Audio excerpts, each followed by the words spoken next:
Hello friends, हमारी current affair की series में कल हमने 1 फरवरी से 10 फरवरी के क्वेश्चंस को देखा था। आज भी हम लगभग आधे घंटे के वीडियो में देखते हैं कितने क्वेश्चन कवर हमारे हो पाते हैं और इस सीरीज़ को हम कंटिन्यू रखेंगे। तो अगर आप लोगों ने चैनल को सब्सक्राइब नहीं किया है तो सब्सक्राइब कर लें ताकि आपको वीडियो जो है वो मिलते रहें और हम करंट अफेयर इसमें पूरे साल का करंट अफेयर छोटे छोटे वीडियो के माध्यम से कवर करेंगे। चलिए, आज का हम अपना पहला क्वेश्चन, कल हमने देखा था विश्व दलहन दिवस प्रतिवर्ष कब मनाया जाता है। तो ये विश्व दलहन दिवस प्रतिवर्ष 10 फरवरी को मनाया जाता है। तो आइए आज का हमारा पहला क्वेश्चन हम लेते हैं। भारत का पहला बायोमास आधारित हाइड्रोजन संयंत्र किस जिले में स्थापित किया जाएगा। तो भारत का पहला बायोमास आधारित हाइड्रोजन संयंत्र मध्य प्रदेश में स्थापित किया जाएगा और मध्य प्रदेश की भी बात की जाए तो खंडवा में स्थापित किया जाएगा। तो मध्य प्रदेश की वैकेंसीज के लिए इंपॉर्टेंट फैक्ट है ये कि बायोमास आधारित हाइड्रोजन संयंत्र मध्य प्रदेश के खंडवा में स्थापित किया जाएगा। ठीक है, हाइड्रोजन संयंत्र खंडवा में स्थापित किया जाएगा। अटल टनल को Guinness book of world record ने दुनिया की सबसे लंबी यातायात टनल का सम्मान दिया। यह टनल की लंबाई कितनी है। तो इस टनल की लंबाई जो है वो 9.02 किलोमीटर है। अटल टनल ये हिमाचल प्रदेश के रोहतांग में बनाई गई है। इसकी लंबाई कितनी है, 9.02 किलोमीटर। ठीक है, Guinness book of world record में इसका नाम है। नीति आयोग द्वारा जारी कृषि और जल संसाधन क्षेत्र के सबसे बेहतर आकांक्षी जिलों में शीर्ष पर कौन सा जिला है। तो मलकानगिरी उड़ीसा का जिला, मलकानगिरी उड़ीसा का मलकानगिरी जल संसाधन, कृषि एवं जल संसाधन क्षेत्र में अग्रणी जिला है। यदि मध्य प्रदेश की बात की जाए तो इसमें मध्य प्रदेश का छतरपुर, मध्य प्रदेश का कौन सा राज्य है, जिला है, छतरपुर है। मध्य प्रदेश राज्य का छतरपुर जिला है। और शीर्ष की बात की जाए तो मलकानगिरी उड़ीसा। ठीक है, मलकानगिरी उड़ीसा। इसमें 5 राज्यों की सूची आई है। तीसरे नंबर पे बारामूला जम्मू कश्मीर, चौथे नंबर पे झारखंड रामगढ़ और 5वें नंबर पे बिहार का बेगूसराय है। तो इम्पोर्टेंट ये है कि पहले नंबर पे कौन सा राज्य जिला है। तो पहले नंबर पे है मलकानगिरी उड़ीसा और यदि एमपी की बात की जाए तो एमपी का छतरपुर। चलिए नेक्स्ट क्वेश्चन देखते हैं। 5 जिलों की घोषणा की गई थी। टॉम ट्रैफिक इंडेक्स 2021 के अनुसार भारत में सबसे भीड़भाड़ वाला शहर कौन सा है। तो भारत में सबसे भीड़भाड़ वाला शहर जो है वो मुंबई है। ठीक है, और यदि दुनिया की बात की जाए तो पूरी दुनिया में सबसे भीड़भाड़ वाला शहर जो है वो इस्तांबुल है। ठीक है, दुनिया में सबसे भीड़भाड़ वाला शहर इस्तांबुल है। तुर्की, इसका भी नाम अभी बदल दिया गया है, हम अपने आगे क्वेश्चन में देखेंगे। दूसरे नंबर की बात की जाए तो मॉस्को, रसिया का मॉस्को, जहां पर युद्ध चल रहा है। तीसरा भीड़भाड़ वाला शहर यूक्रेन का कीव, है ना। और यदि हम भारत की बात करें तो भारत का मुंबई जो है वो कौन से स्थान पर है, 5वें स्थान पर है। और भारत का ही बेंगलुरु कौन से स्थान पर है, 10वें स्थान पर है। तो पहले स्थान पर है इस्तांबुल, दूसरे स्थान पर है मॉस्को, तीसरे स्थान पर है कीव, है ना। रसिया यूक्रेन युद्ध से याद रखना, पहला वाला याद रख लेना इस्तांबुल, जिसकी अभी राजधानी, जिसका भी नामकरण चेंज हुआ है। ठीक है, आगे क्वेश्चन में देखेंगे हम। इस्तांबुल दूसरे नंबर पे है हमारा मॉस्को और तीसरे नंबर पे हमारा कीव। रसिया यूक्रेन युद्ध से याद रखेंगे, दूसरे नंबर पे मॉस्को, तीसरे नंबर पे कीव। और भारत की बात की जाए तो 5वें नंबर पे है मुंबई और 10वें नंबर पे है बेंगलुरु, है ना। तो ये इंपॉर्टेंट है। वैसे अगर देखा जाए एग्जाम के लिहाज से तो पहले नंबर पे इस्तांबुल है और 5वें नंबर पे मुंबई। ये 2 फैक्ट काफ़ी हैं याद रखने के लिए। ठीक है, हाल ही में मद्रास हाई कोर्ट के चीफ जस्टिस के रूप में किसे नियुक्त किया गया है। तो मुनीश्वर नाथ भंडारी को मद्रास के चीफ जस्टिस के रूप में नियुक्त किया गया है। अभी काफ़ी सारे जजों की भी नियुक्ति की गई थी और ये एक मुनीश्वर नाथ भंडारी जो है इनको चीफ जस्टिस नियुक्त किया गया है रामनाथ कोविंद जी द्वारा, है ना। अभी रामनाथ कोविंद जी तो अब अपने राष्ट्रपति भी नहीं रहे, है ना। अगर मध्य प्रदेश की बात की जाए तो मध्य प्रदेश के चीफ जस्टिस जो हैं हमारे रवि विजय कुमार। मध्य प्रदेश के चीफ जस्टिस कौन है अभी, रवि विजय कुमार मध्य प्रदेश के। ये कब रिटायर होंगे, ये 2024 में रिटायर होंगे। तो अभी आप याद रख लो 2024 तक के लिए हो जाएगा। कौन है, रवि विजय कुमार। ठीक है, रवि विजय कुमार जो हैं हमारे मध्य प्रदेश के चीफ जस्टिस के रूप में हैं। चलिए नेक्स्ट है, अटल बिहारी वाजपेयी नामक पुस्तक किसके द्वारा लिखी गई है। तो सागरिका घोष द्वारा, है ना, इनके द्वारा ये किताब लिखी गई है। सागरिका घोष द्वारा, है ना, अटल बिहारी वाजपेयी के ऊपर एक किताब लिखी गई है और उन्हीं के नाम पर लिखी गई। इनका टाइटल भी उन्होंने अटल बिहारी वाजपेयी रख दिया है। इकोनॉमिक्स इंटेलिजेंस द्वारा जारी लोकतंत्र सूचकांक, है ना, लोकतंत्र सूचकांक क्या होता है कि जो किसी भी देश में कितना लोकतंत्र स्थापित है, वो देश कितना लोकतंत्र को फॉलो करता है, डेमोक्रेसी को फॉलो करता है, उसके मार्किंग की जाती है और उसमें 1 2 3 ऐसे स्थान दिए जाते हैं। आउट ऑफ 10, 1 से लेकर 10 तक की मार्किंग की जाती है और इसमें भारत जो है वो 46वें स्थान पर है। भारत की बात की जाए तो भारत 46वें स्थान पर है और पहले स्थान पर नॉर्वे है। पहले स्थान पर कौन है?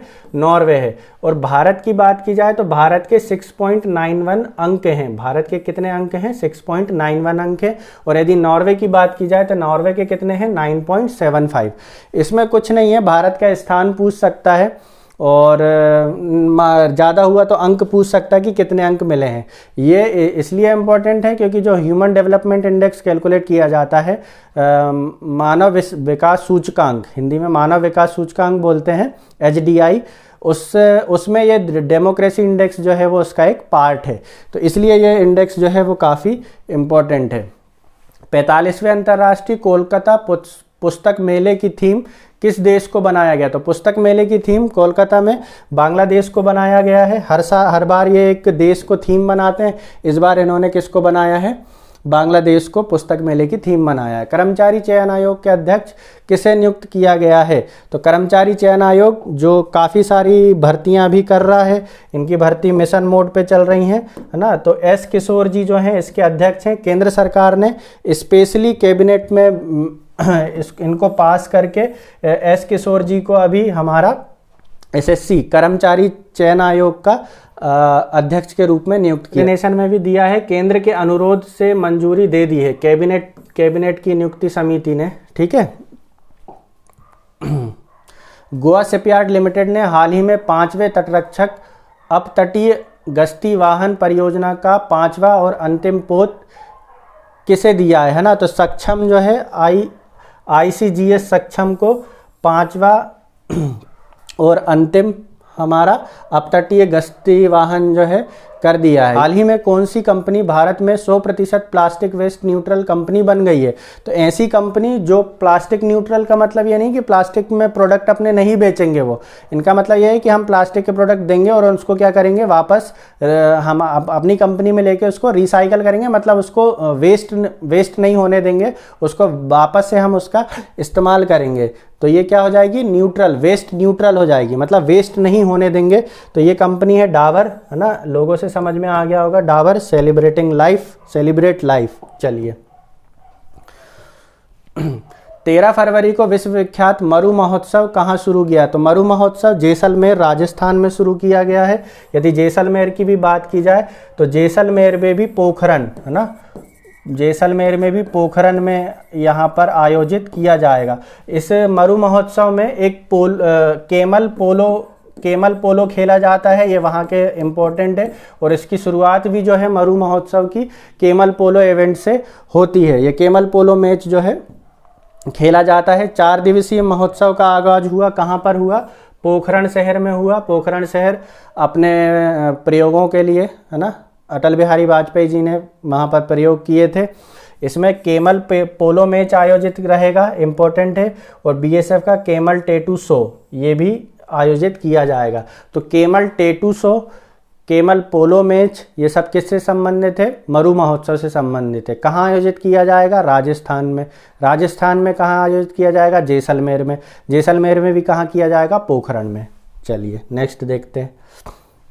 हाल ही में निम्न में से किस देश के मुख्य न्यायाधीश पर महाभियोग चलाया गया है? तो चीफ जस्टिस के ऊपर महाभियोग चलाया जाता है। और ये कहाँ पर चलाया गया है? नेपाल में चलाया गया है। नेपाल के ये शमशेर राणा नाम है शायद इनका, हाँ, शमशेर राणा, चोलेंद्र शमशेर राणा, इनके ऊपर महाभियोग चलाया गया और इनको वहाँ से क्या है, चीफ जस्टिस के पद से क्या किया गया है? निष्कासित कर दिया गया है। और अभी दीपक कार्की जो है ना, वहाँ के जो वरिष्ठतम वकील हैं वरिष्ठतम न्यायाधीश हैं दीपक कार्की, इन्होंने उनका पद संभाल लिया है शमशेर राणा का। हाल ही में जारी 9वीं यूएस ग्रीन बिल्डिंग काउंसिल में भारत किस स्थान पर है? तो ग्रीन बिल्डिंग काउंसिल में भारत तीसरे स्थान पर है। ठीक है, पहले स्थान पर चाइना, दूसरे पे कनाडा, पहले स्थान पर चाइना है, दूसरे पर कनाडा है, और भारत कौन से स्थान पर है? तीसरे पर है। ठीक है, LEED सर्टिफाइड ग्रीन बिल्डिंग में भारत तीसरे स्थान पर है। सौभाग्य योजना के तहत सबसे ज़्यादा घरों में बिजली पहुंचाने के मामले में कौन सा राज्य शीर्ष पर है? तो सौभाग्य योजना क्या है? सौभाग्य योजना के तहत सौर ऊर्जा का इस्तेमाल करके, है ना, ऐसे नॉर्मल बिजली नहीं, सौर ऊर्जा से जो बिजली बनेगी उसका इस्तेमाल करके घरों घर तक पहुंचाया जा रहा है। ये जो योजना है वो क्या है? सौभाग्य योजना है। प्रधानमंत्री सहज हर घर बिजली योजना, इसकी क्या है? टैगलाइन है सौभाग्य योजना की। और इसमें राजस्थान जो है वो सबसे पहले स्थान पर है। राजस्थान कौन है? राजस्थान का स्थान कौन सा है? पहला स्थान है सौभाग्य योजना में। ठीक है, इसके बाद अगर बात की जाए तो छत्तीसगढ़ दूसरे स्थान पर है और उत्तर प्रदेश हमारा तीसरे स्थान पर है ना, असम चौथे स्थान पर है। ठीक है, how to prevent the next pandemic नामक पुस्तक किसके द्वारा लिखी गई है? बिल गेट्स के द्वारा लिखी गई है। अभी जब कोरोना वायरस फैला था तो इनकी एक वीडियो काफ़ी वायरल हुई थी जिसमें ये चेतावनी दे रहे थे कि आज के समय में हथियारों की लड़ाई नहीं होगी, वैसी बीमारियां फैलाकर जो है वो एक देश दूसरे देश के ऊपर हमला करेगा। उसको वायरस अटैक या ऐसी कुछ नाम दिया था, मुझे एग्जैक्ट ध्यान नहीं आ रहा अभी, मतलब दिमाग में आ नहीं रहा है। तब भी उन्होंने चेताया था, मतलब ये कोरोना वायरस के आने के पहले ही वो वीडियो है, कम से कम 3 से 4 साल पुरानी। अभी फिर इन्होंने एक बुक लिख दी है, how to prevent the next pandemic, है ना, बिल गेट्स द्वारा लिखी गई है। तो काफ़ी महान हस्ती हैं ये, ना, माइक्रोसॉफ्ट के फाउंडर। बिजनेस स्टैंडर्ड का 2020-21 का बैंकर ऑफ द ईयर किसे चुना गया है? तो हमारे सैंडी भाई संदीप बख्शी जी को बैंकर ऑफ द ईयर, ये आईसीआईसीआई के MD एंड CEO के पद पर कार्यरत हैं, है ना। आईसीआईसीआई बैंक अभी बीच में अपने काफ़ी घोटाले के चक्कर में काफ़ी वो फंस गया था। उन्होंने क्या किया, इसको बैंक को उन सब चीज़ों से बचाकर निकाला और काफ़ी अच्छा काम किया है संदीप बख्शी जी ने, तो इसलिए इन्हें क्या है, बैंकर ऑफ द ईयर का अवार्ड दिया गया है। आईसीआईसीआई देश का दूसरा सबसे बड़ा प्राइवेट बैंक है, पहला HDFC है। चलिए, गुरुग्राम की पहली महिला पुलिस आयुक्त किसे नियुक्त किया गया है? तो कला रामचंद्रन को गुरुग्राम की पहली महिला पुलिस आयुक्त के रूप में नियुक्त किया गया है। किस सिंगर कंपोजर का हाल ही में 69 साल की उम्र में निधन हो गया? तो फोटो से ही पहचान गए होंगे आप लोग, बप्पी लाहिड़ी, है ना, बप्पी लाहिड़ी। इनका नाम जो है वो अलोकेंद्र नाम है, अलोकेश नाम है ना। इनका असली नाम जो है वो अलोकेश लाहिड़ी है, अलोकेश लाहिड़ी, है ना, इनका असली नाम अलोकेश लाहिड़ी है। इनका निधन अभी हो चुका है। कलकत्ता के रहने वाले थे ये। वायुसेना का द्विपक्षीय सामरिक एयरलिफ्ट अभ्यास कोप साउथ 2022 किन दो देशों के बीच में आयोजित किया गया है ना। तो एयरलिफ्ट के लिए अमेरिका ने प्रैक्टिस किया है, कहाँ प्रैक्टिस किया है? बांग्लादेश में, है ना। एयरलिफ्ट क्या होता है, जैसे कोई आपदा आ गई या कुछ हो गया तो लोगों को कहाँ वहाँ से कैसे एवेक्यूएट किया जाएगा, तो उसके लिए एयरलिफ्ट वगैरह किए जाते हैं। तो अमेरिका ने बांग्लादेश में ये प्रैक्टिस की है। तो अमेरिका और बांग्लादेश के बीच में कोप साउथ 2022 का आयोजन किया गया है। हाल ही में किस अंतर्राष्ट्रीय संगठन ने सभी रूपों में तंबाकू छोड़ने के लिए तंबाकू छोड़ो ऐप लॉन्च किया? तो तंबाकू छोड़ने के लिए कौन बोलेगा, जिसको स्वास्थ्य की चिंता हो? तो वर्ल्ड हेल्थ ऑर्गेनाइजेशन WHO, इन्होंने तंबाकू छोड़ो ऐप लॉन्च कर दी है। बोल के थक गए तो बोले भाई एक काम करो, ऐप लॉन्च कर दो, लोग छोड़ते तो है नहीं। राष्ट्रपति एर्दोगन ने, है ना, तुर्की देश का नाम बदलकर क्या कर दिया है? तो तुर्की देश का नाम बदल दिया गया है ना, जिसका सबसे भीड़ वाला शहर इस्तांबुल राजधानी, अब इसका नाम बदल दिया गया है। इसका नाम बदल के क्या कर दिया गया है? तुर्कीये। क्या कर दिया गया है? तुर्कीये। तो टर्की था पहले, तुर्की बोलते थे, टर्की बोलते थे, अभी उसको क्या कर दिया गया है? तुर्कीये कर दिया गया है। ठीक है। असम सरकार ने देश के किस प्रतिष्ठित उद्योगपति को अपना सर्वोच्च नागरिक सम्मान असम वैभव दिया है? तो इसमें एक स्टेटिक जीके का क्वेश्चन ये बनता है कि असम सरकार का सम्मान कौन सा है? असम वैभव, है ना। सर्वोच्च नागरिक सम्मान क्या है? जैसे भारत का सर्वोच्च नागरिक सम्मान भारत रत्न है, ऐसी असम का सर्वोच्च नागरिक सम्मान असम वैभव है। और ये किसे दिया गया है? रतन टाटा जी को दिया गया है ना। इनको तो बनता ही है, इनको तो भारत रत्न वगैरह सब कुछ दिया जाना चाहिए। दक्षिण एशिया का सबसे बड़ा बायो सीएनजी संयंत्र कहाँ स्थापित किया जाएगा? तो दक्षिण एशिया का सबसे बड़ा बायो सीएनजी जो है वो कहाँ स्थापित किया जाएगा? इंदौर में स्थापित किया जाएगा। ठीक है, बायोमास हाइड्रोजन संयंत्र खंडवा में और बायो सीएनजी इंदौर में। ठीक है, ये दो इंपॉर्टेंट क्वेश्चन हैं जो एमपी के हैं। अंतर्राष्ट्रीय मातृभाषा दिवस प्रतिवर्ष कब मनाया जाता है? तो अंतर्राष्ट्रीय मातृभाषा दिवस कब मनाया जाता है? 21 फरवरी को मनाया जाता है ना। एक अंतर्राष्ट्रीय संगठन है यूनेस्को, है ना। इन्होंने 1999 में मातृभाषा के अंतर्राष्ट्रीय दिवस को मनाने की घोषणा की थी, है ना। तब से ये जो है 21 फरवरी को अंतर्राष्ट्रीय मातृभाषा दिवस मनाया जाता है। भारत के यूपीआई प्लेटफॉर्म को लागू करने वाला पहला देश कौन सा बन गया है? तो जैसे भारत पहले हम अमेरिका के वीज़ा, मास्टर कार्ड इनका इस्तेमाल करते थे, अभी हमारा यूपीआई काफ़ी फेमस हो गया जब से डिजिटल इंडिया प्रोग्राम को हमने बढ़ावा दिया है। ठीक है, तो इसमें यूपीआई पेमेंट जो है काफ़ी फेमस है, भीम यूपीआई। तो इसका इस्तेमाल करने वाला पहला देश कौन सा बन गया है? नेपाल। भारत में तो हो ही रहा है, अब दूसरे देश भी इसको अपना रहे हैं ना। इसका काफ़ी विरोध भी हुआ था, तो अभी ये कौन सा देश बन गया है? नेपाल पहला देश बन गया है। डिफेंस एक्सपो 2022 का आयोजन 10 मार्च से 13 मार्च 2022 तक किस शहर में आयोजित किया जाएगा? तो गांधीनगर गुजरात में किया जाएगा। इसके लिए एक एप्लीकेशन भी लॉन्च की गई है जिसका नाम क्या है? डिफेंस एक्सपो, है ना।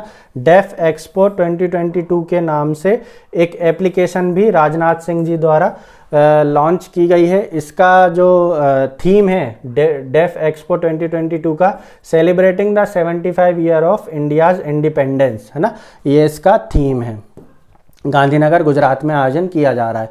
भारतीय रेलवे की सबसे लंबी सुरंग T49 का निर्माण किया गया, इसकी लंबाई कितनी है? तो इसकी लंबाई है 12.758 किलोमीटर। ठीक है, अटल टनल जो थी, अटल टनल की लंबाई कितनी थी? 9.02 और T49 की लंबाई कितनी है? 12.758, है ना। अटल टनल 9.02 किलोमीटर, T49 12.758, है ना। कंफ्यूज नहीं होना है। हाल ही में जल जीवन मिशन से जुड़ने वाला कौन से राज्य का जिला सोवा जिला बन गया है ना? तो चंबा हिमाचल प्रदेश, चंबा हिमाचल प्रदेश जल जीवन मिशन का हर घर जल योजना का सोवा जिला बन गया है, चंबा। ठीक है, अगर हम ये जल जीवन मिशन की बात करें तो इसकी शुरुआत हुई थी 15 अगस्त 2019 को और इसका लक्ष्य 2024 तक हर ग्रामीण घर में नल का पानी उपलब्ध कराना है। तो जो जल जीवन मिशन है उसका सोवा जिला बना है हिमाचल प्रदेश का चंबा। इसकी शुरुआत कब हुई थी? 15 अगस्त 2019 को। इसका लक्ष्य क्या है? 2024 तक हर घर में नल का पानी उपलब्ध कराना। ठीक है, साल 2022 के Dada Saheb Phalke international film festival में किस फिल्म को फिल्म ऑफ द ईयर चुना गया है? तो दादा साहब फाल्के काफ़ी इंपॉर्टेंट अवार्ड है ये, है ना। तो इस क्वेश्चन का आंसर तो पुष्पा है। फिल्म ऑफ द ईयर किसे दिया गया है? पुष्पा को दिया गया है। यदि हम और अवार्ड की बात करें तो और अवार्ड में देखें हम तो इसमें Pushpa film of the year, Asha Parekh को फिल्म इंडस्ट्रीज में उत्कृष्ट योगदान के लिए आशा पारेख को अवार्ड दिया गया है दादा साहब फाल्के पुरस्कार। ये इंपॉर्टेंट है। दादा साहब फाल्के पुरस्कार में सबसे इंपॉर्टेंट क्वेश्चन यही है, आशा पारेख को उत्कृष्ट योगदान के लिए सम्मान दिया गया है। दूसरा, रणवीर सिंह सर्वश्रेष्ठ अभिनेता 1983 के लिए, जो 1983 वर्ल्ड कप भारत ने जीता था उसमें फिल्म बनी थी। कृति सेनन को सर्वश्रेष्ठ अभिनेत्री मिमी के लिए दिया गया है और शेरशाह को सर्वश्रेष्ठ फिल्म का अवार्ड दिया गया है। तो दोनों में कंफ्यूजन नहीं होना है। फिल्म ऑफ द ईयर कौन सी है? पुष्पा, झुकेगा नहीं साला वाली। और सर्वश्रेष्ठ फिल्म कौन सी है? शेरशाह, है ना, वो जो आर्मी के कैप्टन के ऊपर बनी है। बाकी और भी हैं बहुत सारे। सर्वश्रेष्ठ वेब सीरीज़ का अवार्ड अगर देखा जाए तो कैंडी को दिया गया है। सर्वश्रेष्ठ वेब सीरीज़ का अवार्ड कैंडी को दिया गया। वेब सीरीज़ के सर्वश्रेष्ठ अभिनेता द फैमिली मैन, है ना, काफ़ी अच्छी वेब सीरीज़ है ये, मनोज वाजपेयी की। मनोज वाजपेयी को दिया गया है सर्वश्रेष्ठ अभिनेता का अवार्ड। बाकी इसमें और कोई इंपॉर्टेंट क्वेश्चन मुझे नज़र नहीं आता है। 2023 में अंतर्राष्ट्रीय ओलंपिक समिति की 140वीं बैठक का आयोजन भारत में कहाँ किया जाएगा? तो ये बहुत ही अच्छी कोई एक नई सी बिल्डिंग बना रहे हैं, नीता अंबानी जी ने इसका उद्घाटन किया है मुंबई में, है ना, रिलायंस इंडस्ट्रीज़ द्वारा बनाई जा रही है। वहीं पर 2023 की अंतर्राष्ट्रीय ओलंपिक समिति की 140वीं बैठक का आयोजन किया जाएगा। भारत में शायद दूसरी बार है ये, भारत दूसरी बार ओलंपिक समिति की बैठक की मेजबानी करेगा। मुंबई में पहली बार की गई थी 1983 में, और ये दूसरी बार होने वाली है मुंबई में। चलिए आज के लिए इतना ही। आगे हम देखेंगे, अगले और क्वेश्चंस को कवर करने की कोशिश करेंगे। अगली वीडियो में फरवरी पूरा ख़त्म हो जाएगा और फिर हम मार्च अप्रैल ऐसे ही करते जाएंगे। तो हम पूरे साल का करंट अफेयर इस सीरीज़ में कवर करेंगे। तो यदि आप लोगों ने चैनल को सब्सक्राइब नहीं किया है तो चैनल को सब्सक्राइब कर लो, ताकि आपको आने वाली वीडियो का भी जो है लाभ मिल सके। और वीडियो को शेयर कीजिए, ज़्यादा से ज़्यादा लोगों को सब्सक्राइब कीजिए। जो ऑथेंटिक यूज़र हैं, जो सच में पढ़ना चाहते हैं, उनको बोलिए वो भी सब्सक्राइब करें। तो आप लोगों से रिक्वेस्ट है कि मेरी हेल्प करें ताकि मैं आपकी हेल्प कर सकूं। Thank you.